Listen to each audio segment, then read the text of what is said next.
Hello, friend.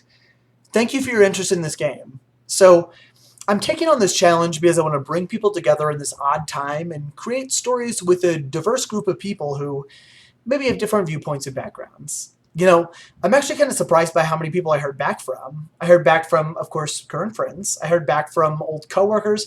I even heard back from people who I haven't really spoken to since high school and college. So I'm super excited to collaborate with you and get to know everybody a little bit better.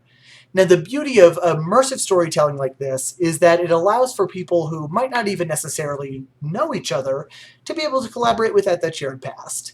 Now, what is this story we're collaborating on? We're going to pick up roughly 45 years from today. The world has seen a massive societal collapse, and it's up to you, the party of each game, to put together the pieces of what happened and see if maybe your predecessors left something behind for you. Now, are you a child who was born after the collapse, and your worldview consists of living in an abandoned mall and you barter with crops and services?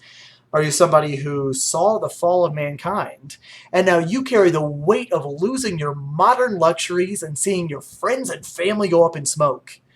That choice is up to you. And what you decide will shape the story that we're able to tell together. Now, I've decided to run this through the Fate system.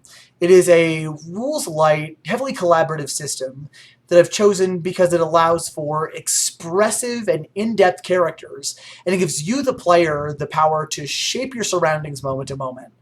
Now, it's actually a system that is so adaptable that the creators actually, in the book, encourage you to hack it as the party sees fit.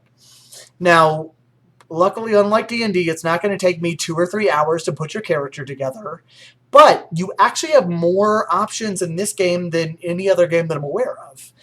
You can be a lizard wizard from space if you want to. Like, anything you imagine. Now, if you want to do something like that, we'll have to determine, like, where the party's going and, like, what the mechanics will be, but I encourage you to be creative and just try something out because anything could have happened in this past 45 years. So I'm going to throw this sheet up on the screen and walk you through the character creation step by step. Everything you need, like the editable PDF, will be linked in the video description down below.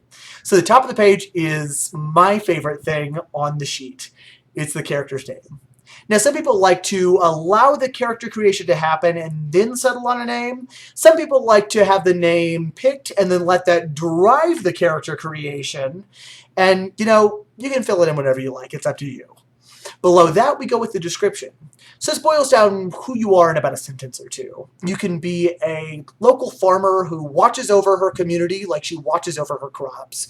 You could be a non-binary teen who's nomadic and searching for their identity. You can even be a dog lover who makes it their mission to find stray dogs and save every single one they find. Just try to boil it down to about a sentence or two. So we have your high aspect. You can be somebody who never compromises their standards. You can be somebody who is always looking to make the next buck. Or you can even be somebody who just eats, sleeps, and breathes the next chapter of the manga they write in their spare time. We follow that with your trouble. Now, you can be a drunk, gambler, sex of the mind, blah, blah, blah, any of these cliches. But I encourage you to think of a flaw that actually drives your character to grow. Or maybe it's something that's holding them back currently. From there, we do 3 additional aspects that you use to flesh out your character. Now, keep in mind that everything that I've listed so far is super important, but we will only need it to be about a sentence or two. We don't need to overthink it at all, so don't worry. We also have the extras on the page. Now, generally, we don't really do much with the extras before we start the game, but if you take in the shoot skill, for example, you probably have a gun with you.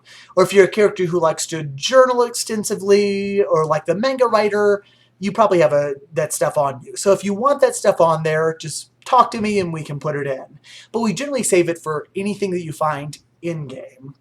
Now, we move on to the skills and stunts after that, which go hand in hand. I'll leave a list of skills in the video description, but you have your 1 great skill, which you get a +4 on your roll with, and you go down the ladder until you get to your average skills. You have 4 of those guys, and you only get a +1 on those. Now, please keep in mind that your physique and will play a big role in this game. You by no means need the skills, but they determine how much physical and mental stress you get in the game, and that is your hit points in the Fate system. So the stunts, which are located right below that on the character screen, will aid in like a specific instance. So I'll leave a list of them in the video description, like in the Fate SRD. But say one of your aspects is that you are a hunter.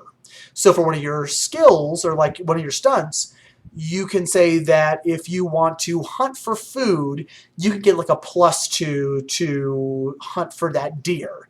Now, you're not going to get that boost if you're in a shootout with people, but if you're in a specific scenario where, like I said, you're hunting for deer for food, then you get that boost free of charge. And there you have it. Like, your character's built.